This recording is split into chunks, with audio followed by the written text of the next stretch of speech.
My name is Eric Kimondo. We have a guest, Mr. Felix Nzuki from Otipro Kenya Limited, and he's here together with us to talk about how can MSME be investor ready. Karibu sana sa. Thank you. How are you doing? I'm doing very well. Give us, even before we go far, a small introduction on Otipro Limited. Yes. Even before I get to ask you what is this topic of discussion. Tayari tushahang kwa in issues. Yes. Karibu. Great. My name is Felix Nzuki. I'm very happy to be here today to talk to entrepreneurs, career professionals, business community. So Optipro Limited is an organization focusing on supporting the business community become more efficient and even to the level of being more sustainable. So this organization works to align business operations and also help businesses attract potential investors, scale up, manage their businesses more efficiently. So that is what we exist to do. We are working with the business community to bring this kind of change, this the transformation, to make sure businesses are not collapsing. You read in the news this morning that businesses, 34 companies manufacturing, you know, those are livelihoods suffering. When you close one company, those are like a number of dependents, families, employees, even down the chain, a lot of people were depending from that one company. So when you talk about 34 companies, this is massive. Wow. This is massive. Sure. The impact is really will be felt downstream. It will affect a lot of people. This should not be happening. If the economy can be well managed, this should not be happening. Yeah. So the effort we do is try to impact that community. The community we call the business community, to help to improve sustainability. How efficient can they become? So that is what we do. And in layman terms, it's what I like calling the business hospital.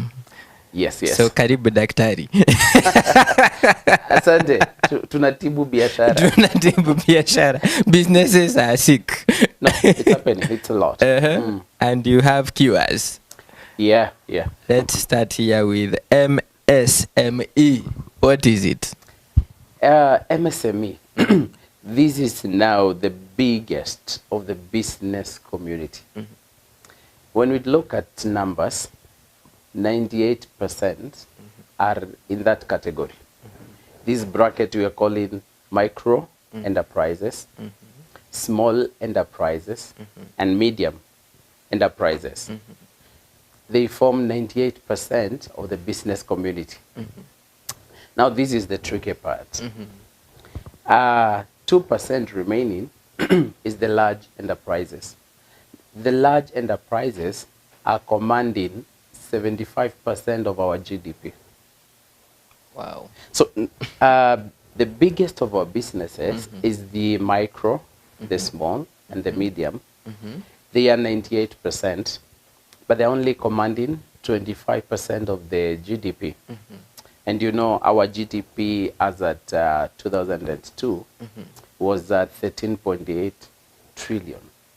Wow. So when you take 24% on the MSME, we are talking like 4.2 trillion. This is not small. It's a lot. Well, when you look at the numbers in terms of employment, the MSME is employing 15 million workers. Wow. And you know, the working class, we are around 30 million. Out of a population of 55 million in Kenya, we are saying 30 million are able to work. The rest are either old, the rest are young people. But now the working class, 30 million, 15 million are in that sector of SME. So we are saying this is a massive community. If we can impact this community, then we are talking about real change. So when we say 98%, how many businesses we are talking about? We're talking about 7.4 million businesses. 5 million of that are actually not registered. These are the Mama Boga, these are the Juakali. That is 5 million. So the registered is 1.5 million. MSME. So now when we look at now to understand better what is the categorization, why do we call you a micro enterprise? How do we classify you as a small enterprise or a medium enterprise? We look at the number of your employees. We also look at your annual turnover, the revenue turnover from your sales. So if you have, let's say, 10 and below, 1 to 10 employees, and your revenue is below $5,000. Okay. $5,000 is, with today's exchange rate, should be around 750,000. Okay. You've not even done $1 million per year. So if your team is below 10 people, and your annual turnover is below 750,000, we categorize you as a micro enterprise. Okay. This contributes around 11% to the GDP. Wow. Now, what we call the nominal GDP. So it's fairly a big community. Very big. It's commanding a big scale in terms of employment. So it's a very important segment. We want to address ourselves to today. Wow. The other one is now after you get the micro, the second level you have now employees between 10 to 49. If you have employees below 49, and we look at your turnover, your annual turnover is $50,000. Again, with today's exchange rate, we'll place this like 7.5 million. So if you're able to do 7.5 million in 1 year, in terms of sales turnover, your revenue, and your employees are below 49, now we're going to classify you under the category of small enterprise. So the next level is what we call the medium enterprise. Okay. So where do we classify this? We put now medium enterprise is an enterprise which is between 49 to 99. So if you're within that range, 50 employees but below 100, and your turnover is $500,000. Again, 75 million Kenya shillings. Going by today's exchange rate. So if you're performing below 75 million and your employees are below 99, you're the person we classify as medium enterprise. Okay. So now when you combine this micro, the small, and the medium enterprises, we have what we call now the MSME. Yeah. Micro, small, and medium enterprises. Wow. Beyond that, you're a large enterprise. You have people beyond 100. Your revenue turnover is beyond 75 million. Wow. You're in the class now. You're in the league of large enterprise. Wow. So today we want to look at what is those good things happening in the large enterprises. What lessons, what learnings, what practices can we borrow from the large enterprises, and we begin influencing, we begin impacting this lower segment, because now this is the one holding the economy. Wow. Because if you can impact the MSME, now you're impacting 15 million people. These are workers. Wow. Now, how many dependents? If every worker has more than 2 dependents below them, you're impacting between 30 to 45 million. So we want to focus on the MSME segment to have a sizable impact, even at the economy level. Wow. So if we can transform the MSMEs, then there'll be a real impact. So is it something doable? Yes. It is doable, because for you to have existed as a MSME, it means you've done business for 1, 2, or 3 years. It means you have identified a very clear problem, and you have the ability to solve.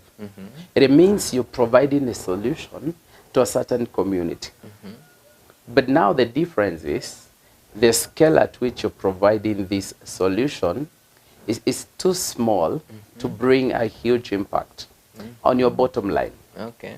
So yes, you've got it right. You've identified that this is a problem I can solve. Because that is where we start. Are you solving a very specific problem? If the answer is yes, then is this problem affecting the masses? Is this a problem which is affecting the bigger population? So many people. So can we scale up your solution? You know, the good thing is we have a lot of innovators. We have a lot of creativity. So now, once you get a very wonderful solution to that specific problem, and you've tested within a small group of people, we call them the consumers, and it has worked. Now, what limits you from now scaling this up to a bigger population? So the ability and the extent to which you can scale up will now impact, will now affect whether you're going to pivot from the micro. If you're able to scale up now to a bigger population, you can pivot easily from a micro and change your name to a small enterprise. If you effectively perform at that level of a small enterprise, it means the solution is working. It means the need is there. If the need is global, if the need is common to so many people, then why don't you touch those people with your solution? Wow. So what you need is to scale up. It's a good solution. Now you want to scale it further. Wow. If you're serving one region, maybe a ward, you need to move to a bigger region, maybe a constituency.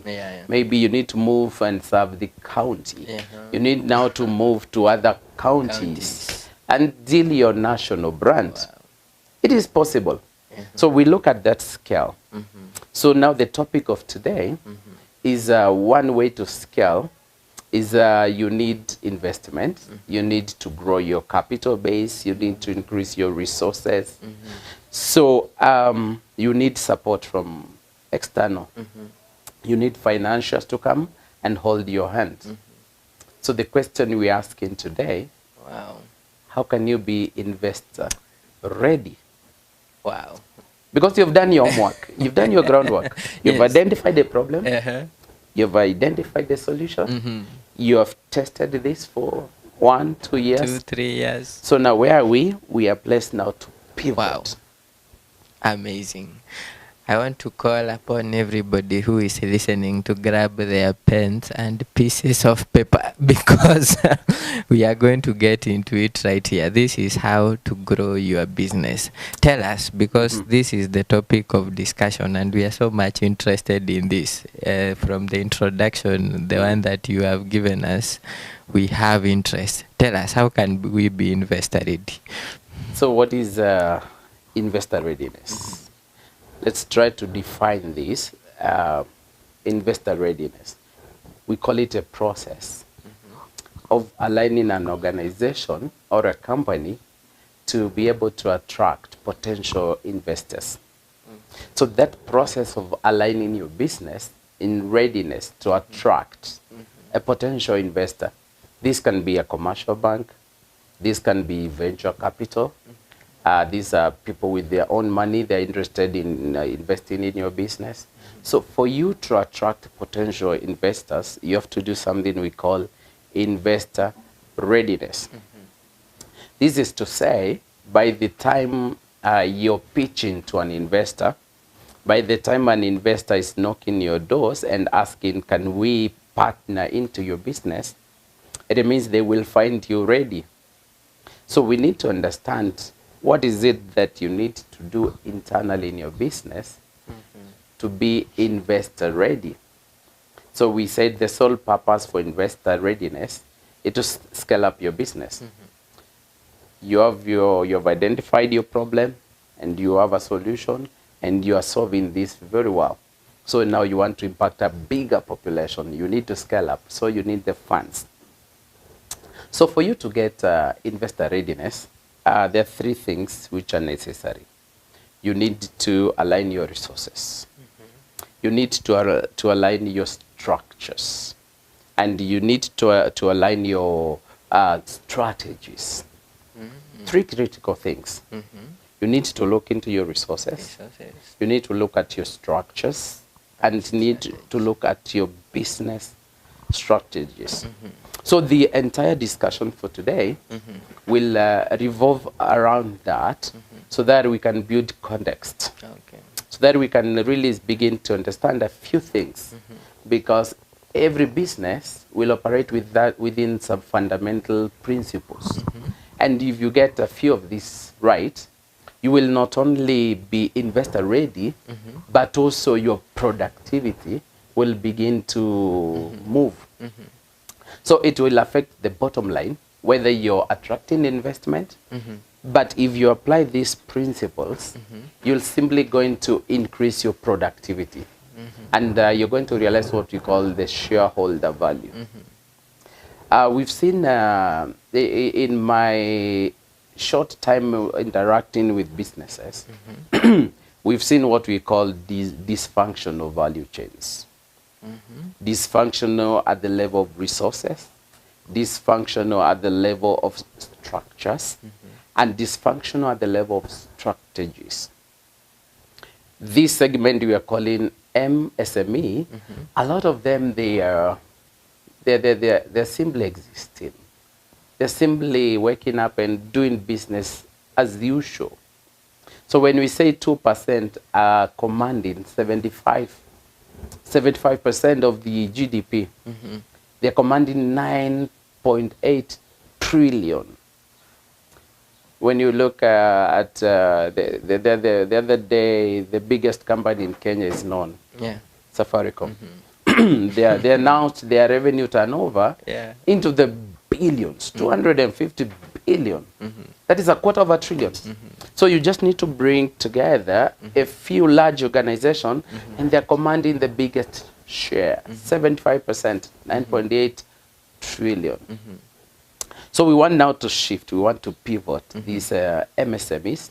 So what are these basic, what are these fundamental business principles should we start looking at, so that when the money comes, when the money is presented, we are able to attract these potential investors, and they will not run away.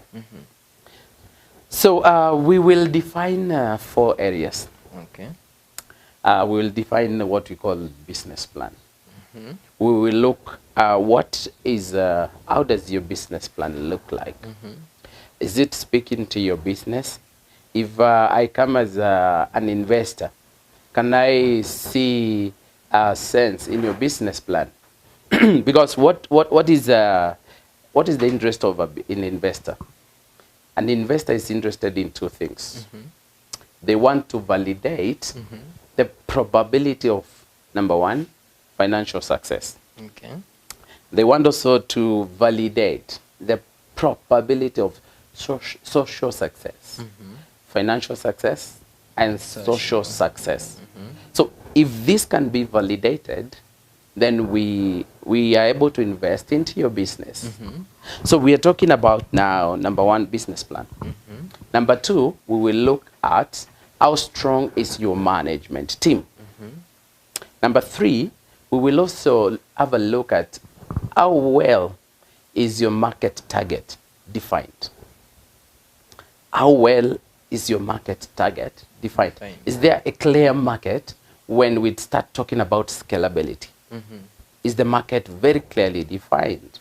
And then lastly, do you have a solid financial plan?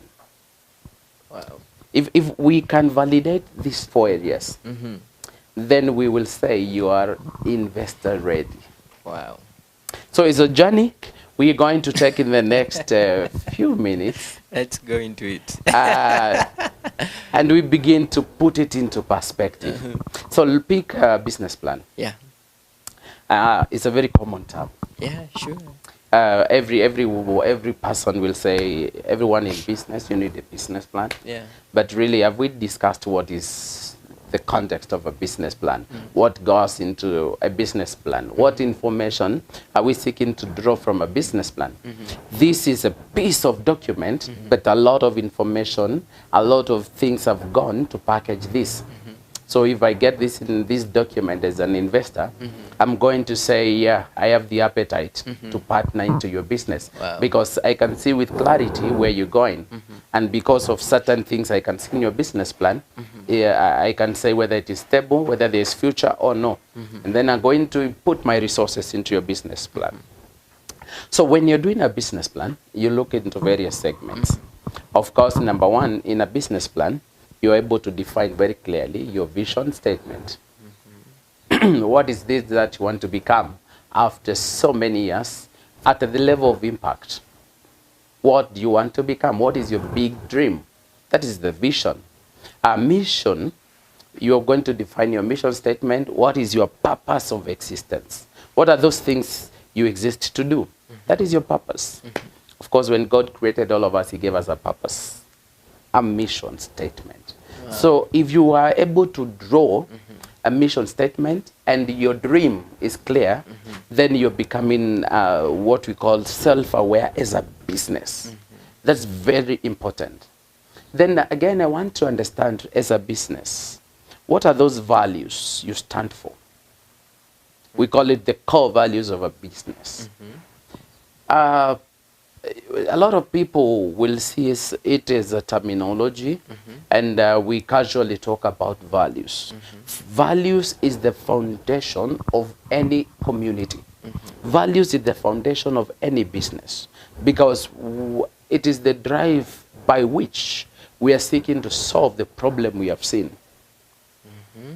So our values need to align with the values of the investor. Certain investors, let me give an example. Certain investor, maybe they're interested in the agricultural sector. They want to enhance agricultural productivity. So they have their values aligned in that sector. So if your business is also valuing that sector, then you can have a conversation. Others are in the medical field.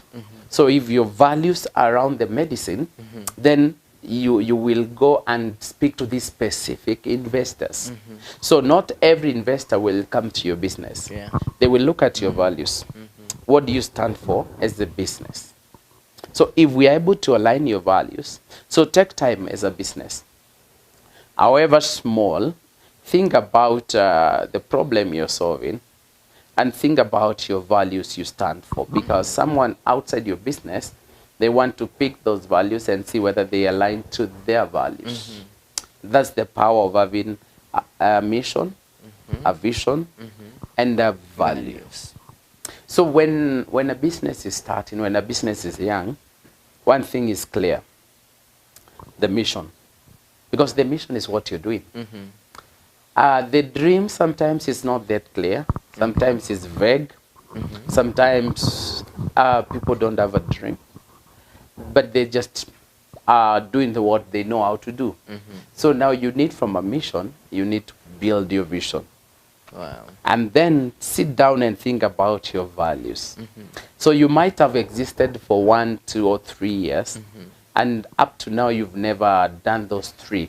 Those 3 are requisite in a business plan. We put them on top. So once we are clear on that, we are ready now to move into the second segment, where we are going to look at your internal strengths. Now, internally, you must have heard about this tool called the SWOT analysis. SWOT analysis will look at your strengths, weaknesses. We are interested in to understand your opportunities you see yourself, and also we're interested to know what can threaten your business. So once you map a very extensive SWOT analysis, what gives you an edge as a business? This is where your unique value proposition will come from.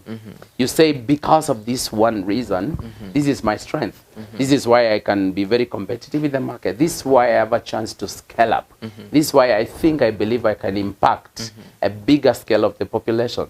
It comes from your strengths. So are we aware about your strengths? If yourself, you're aware about your strengths, then you need to document that so that I can read and also be able to pick, okay, yeah. The story you're giving about scaling up your product is real because it's powered by your strengths.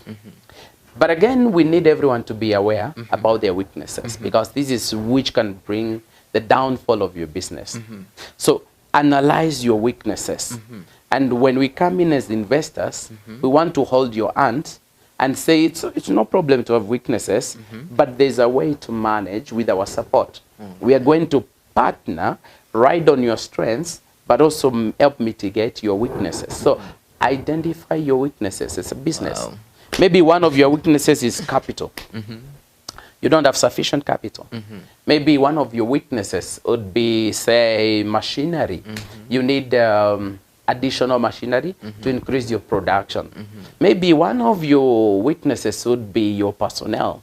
You don't have very highly qualified personnel. So you need, we bring very highly qualified personnel. You need us to come and train your personnel to a very high level so that they can support the bigger scale. So it's good for us to understand your weaknesses. Then again, have you mapped opportunities? This solution which you're having, what other opportunities can you see in that space? If that is very well mapped, again, we are able to align. Finally, what strengths? So that is what we call the SWOT analysis. Wow.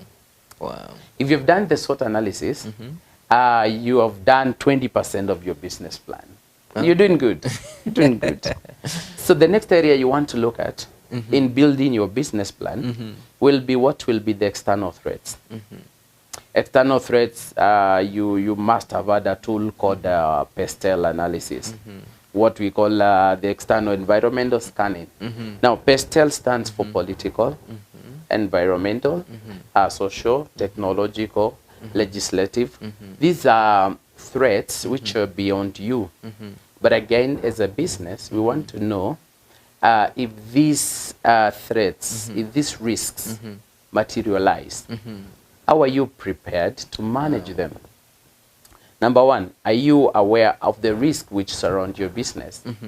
If your business is in the area of construction, then of course your people are climbing very high heights. There are risk of falling. There are risk of insurance claims. So this can be a threat to your business. If you're doing manufacturing, there are waste you're producing. Again, the community around you might be also an issue. We have seen a lot of communities chasing away businesses, saying you cannot do this kind of business within this place. That is a social problem. Again, we have seen changes in technology, which we call now technological risks. So if your product is one which can be exposed to a technological risk, you're selling certain devices, and technology is changing every day. You're producing phones, you're producing radios, TVs, and tomorrow we'll be using flat screens.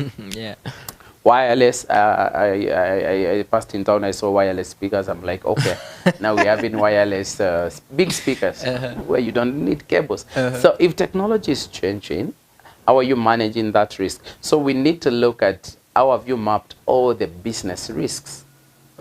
If you're keeping cows, I mean, what are the risks associated with your product? If you're in the service industry, if you're in the product market manufacturing, what are your external risks, political risks? You know, in political risks, when the political class, if there's a one legislation, like change of taxes, during importation, and your business was around, depending on importation, you've just talked about the cost of our input in terms of manufacturing, cost of electricity, and taxation as having a big impact on our productivity. How is your business managing this? So we'll pick this information from your business plan.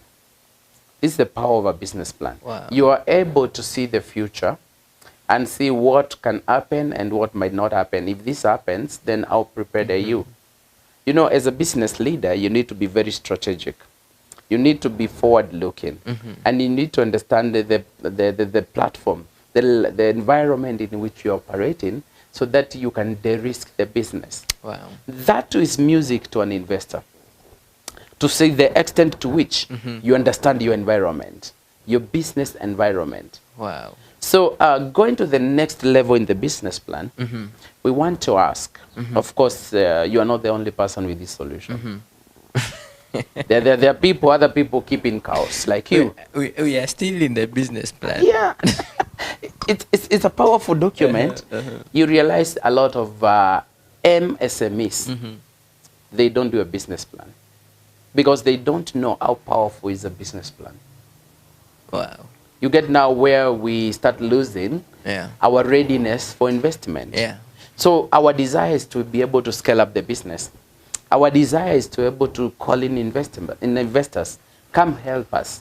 But do you have the fundamentals? Do you have the basics? So we are saying one of the basics is a business plan. Business plan. So what are the components which go into a business plan? Is it something you may want to start thinking about before saying I need to scale up? I need to go 3 times. So now we are moving to, do you understand your competition? This is wonderful. And we've seen some Kenyan businesses, by the way, before we get back to the business plan where we've left it at, that have been successful in doing this. For example, we saw Naivas have opened their 100 store. Yes. And I in the article I was reading, they're aiming for 2 more, so they are flying. What are these secrets that they have? And they are the ones that you're spilling right here.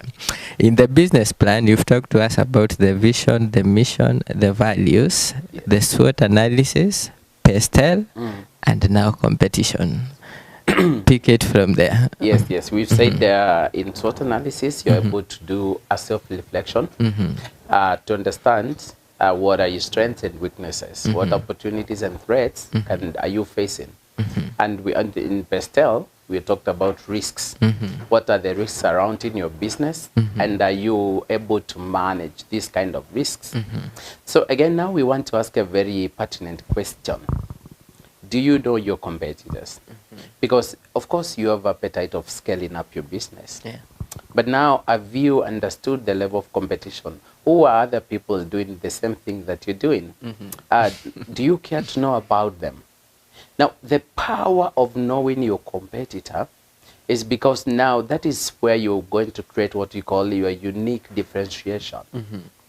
For you to be differentiated, you need to know what is this that my competitor is not offering to the market, so that I can offer that. So you have to do an analysis. You have to select not less than 15 people in your industry. 15. 15 is a good number. Look at your industry. Who else is doing what you're doing? And now go deep into their business. Understand what is powering them. What are their strengths? You know, we started by doing our internal SWOT analysis. Now do a SWOT analysis of your competitor. Let us know what is their strengths. Let us know what is their weaknesses. If we are able to map their weaknesses, we need to be strong in that area, because this is what is going to differentiate us. And the market will see, oh, you're coming with a small difference. I'm not getting this from the competition. That's why I need to buy from you. So the power of doing an extensive competitive analysis is that you can now make your product in a way, your service and product, in a way that now you're above the competition. So we normally say, if you don't travel, you say that your mother is the best chef in town. Now, once you start moving out, you realize, oh, there are people who can do it better, and we need to pull up our socks. We need to get better stuff. So how well do you understand your competitors? Don't just continue doing business for the sake of doing. You wake up, you do your business, you close the day, and you're not even understanding. Go visit them, buy from them, examine their product, test their service. Well, if it does not give you an emotional connection, become their customer. If you don't feel as a consumer an emotional connection, then that is a problem you're going to solve. There lies an opportunity for your business. So you want your business to be the one which will give a good experience to your customers. So discover what is this that the competition is not offering, so that you can come and measure on that. So I want to see as an investor, have you done your homework in analyzing the competition? Because you're telling me this product, this service is great, it's good, and you want to scale it up. No contention. I want to know who else is providing the same thing you're providing, and what are their strengths. So what is the differentiator?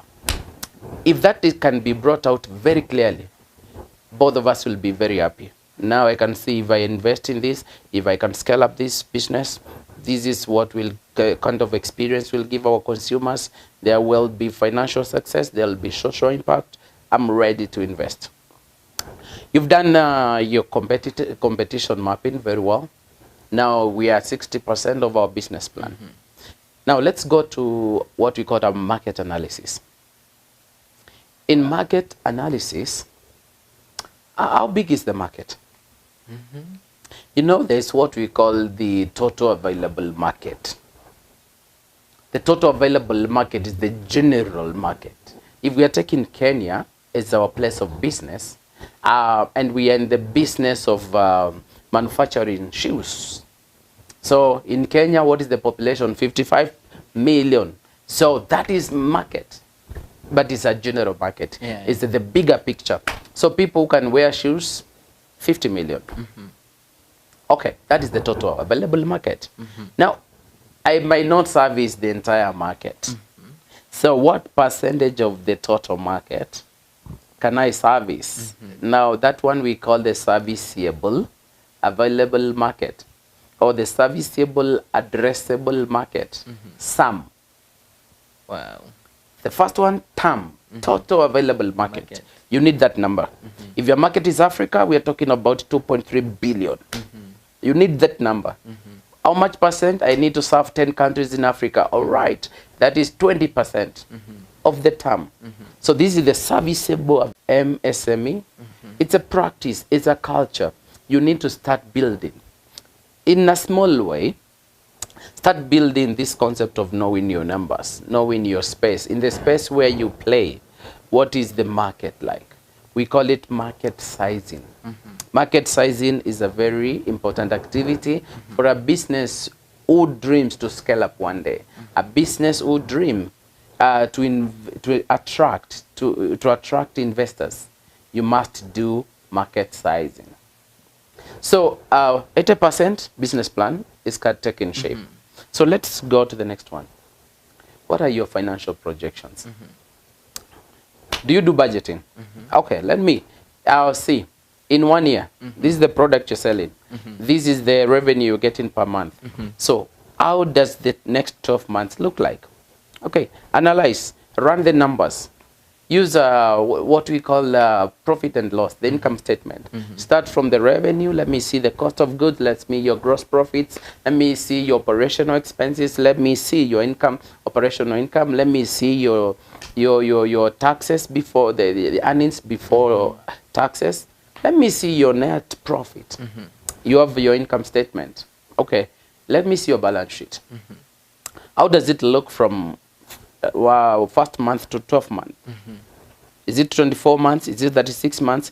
How does your balance sheet in terms of assets, in terms of liabilities, in terms of capital, how does it look like? Can you draw numbers from month 1 to month 12 to month 24? Wow. I need to consume that as an investor. Wow. Because it's your business. You understand your space. Yeah. You understand what can happen and what might not happen. Draw for me those numbers. Wow. Below there indicate the assumptions. Say, if this happens, then I can achieve this. That's the language of a business plan. You've done now the income statement. You've now drafted the balance sheet. I also need to see, how are you forecasting your cash flow statement? How are you managing your cash in and your cash out? Cash in, cash out. Do we have any reserves to address our emergencies? So this will, to me as an investor, I'm going to pick whether your business is healthy or is not healthy.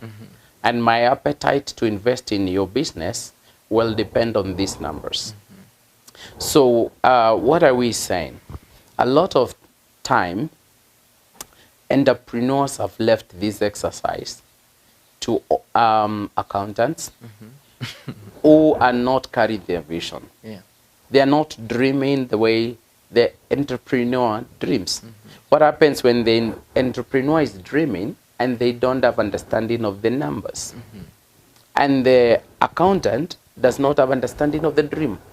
How are they supposed now to give you a forecast?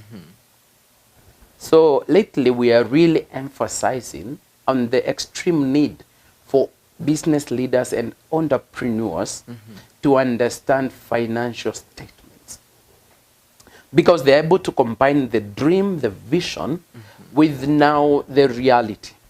So that now when I'm engaging my accountant, I can direct them in terms of the assumption. I can tell them, I'm sure we are able to conquer this kind of a market size.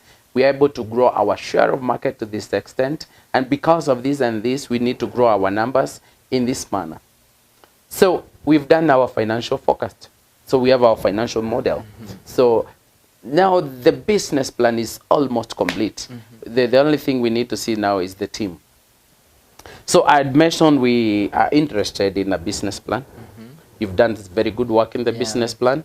We will be interested in understanding the strength of your management. Wow. So because of time, we'll move into management. All right. So that you can get a benefit out of that. Yeah.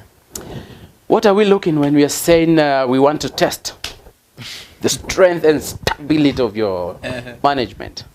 Of course, we know this is where the rain is beating, MSMEs. Management, you're looking at 4 pillars, 3 pillars. Okay. You're looking at leadership, your governing team. You're looking at your operational team, and you're looking at your support. Every organization has these 3 things: governing, operational, support. In support, you'll find people like the procurement, supply chain, logistic department, warehousing. All that is in the supply chain. This is support. You'll find finance, the numbers people. They are doing support. You'll find, who else will you find there? If you go to operations, these are the executioners. They are people doing the real construction. They're the people on the ground. They're the people you find on site. How is their management? How is the management of the support people? Are they up to the task? Do they understand the vision of the entrepreneur?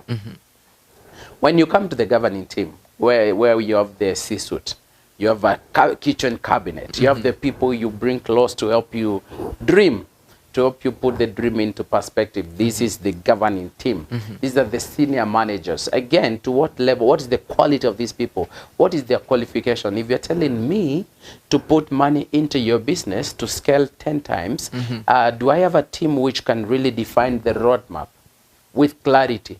People who can really put controls, people who can oversight to a level whereby we are going to have financial success and social success. How is your senior management? So I will look at that. I will take your the profile of your senior management. I will take the profile of your operational management. I will take the profile of your support team. Very extremely important, all of the teams. If all of them, they are speaking in terms of competence, credibility, then that is music to an investor. Wow. You're getting yourself really investor ready if you put people in those positions whose profile can speak competence. So when you're scaling up your business, when you're pivoting to become big, you need to be sure the profile can give a story. So that is the strength of your market management team. So if we have ticked the first box, good business plan, good. We've now analyzed your management team and we are happy. Then we will move to the next one. How well defined is your business, is your market? Okay. Your target market. So we will ask, in this particular service, in this particular product, who is the target market?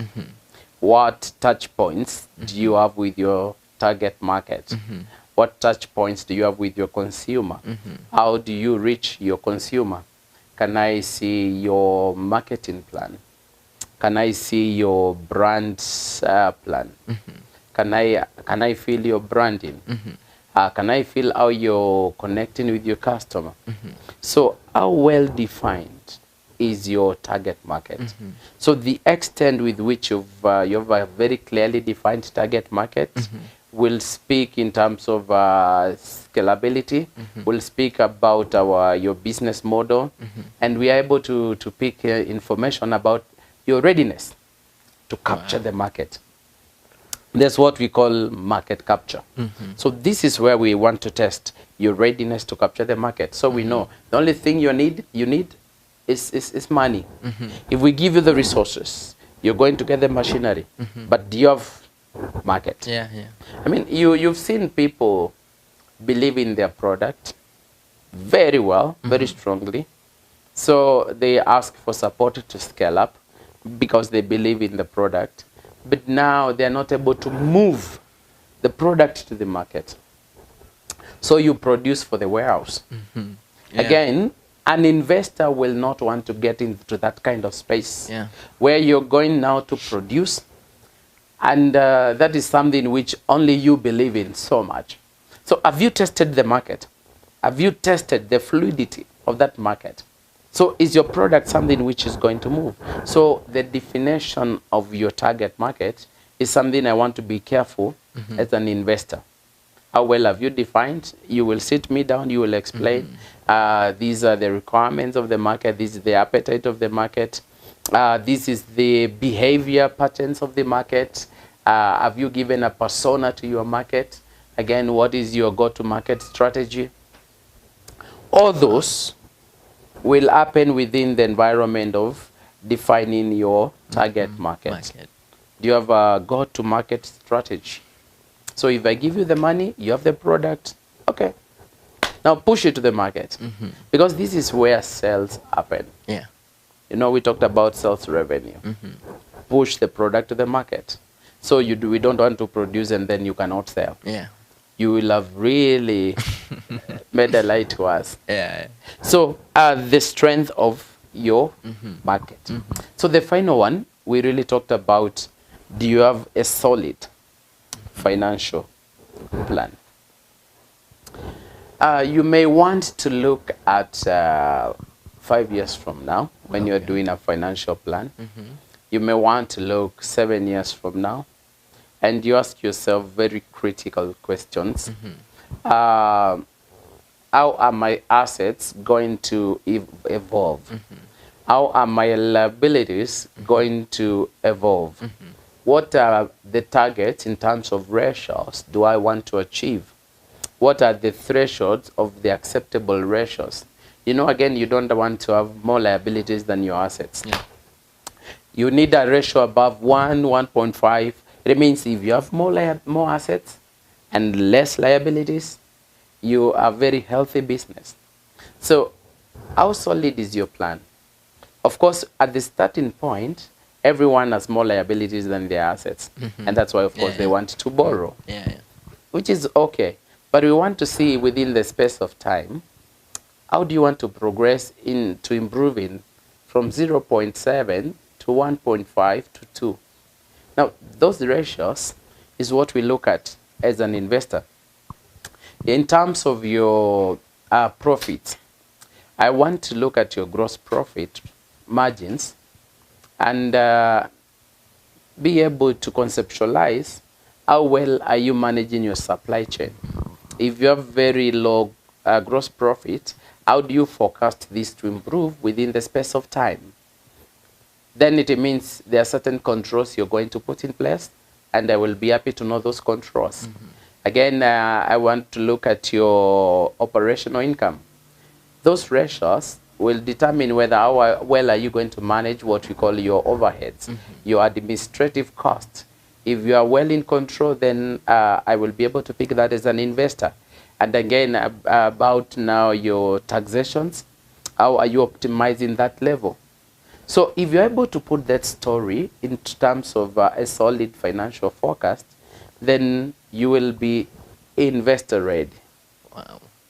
I know we were to finish with due diligence. Due diligence. We have 4 minutes. Mm-hmm. Now, what is due diligence? Mm-hmm. Due diligence is that one day you wake up and you realize you are investor ready. Okay. And you say, now I need to go and pitch to investors. I need to go and tell them that I've put things in place, that I have a business plan, that I have a management team, that I have a clear market target. I want to give this story to our investors. So you prepare a pitch, and you go and stand before an investor and give your story, the story of your product, how good it is, and how passionate you want to scale it up so that you can impact more people, so that you can impact our economy. Very good thing. So what the investor will do, they will occasion what we call due diligence. Due diligence is that good story that you've given us. We want to come to your business and try to validate those things you've said. So we'll carry out a due diligence. And the due diligence is a very rigorous exercise in that we'll do what we call a random sampling. For now, we have talked to you. No, now we want to come to talk to your accountant. We want to come and talk to your project manager. We want to come to talk to your general manager. Do they carry the same vision? Do they understand those things you're claiming to have? We'll come and do due diligence. It's like an audit. It's like an investigation. It's a mission to find out the facts. So you don't want to create a very good story which cannot stand the test of validation. You want to be true, that the story you're giving in your pitch deck is the same story I will discover when I come to do an audit, a random sampling, when I come physically into your business and spend 1 month there. I will feel, when I go out to the customer, I will feel from the consumers the thing you're telling me. So when you're investor ready and you pass the due diligence, anyone is so happy to put money into your business. Wow. And experience that financial growth together with you, experience that social impact together with you. So are you willing to get investor ready? It's a journey. It's a process. Wow. Talk to us again about OtiPro, giving us your phone number. Thank you so much. I've enjoyed the show.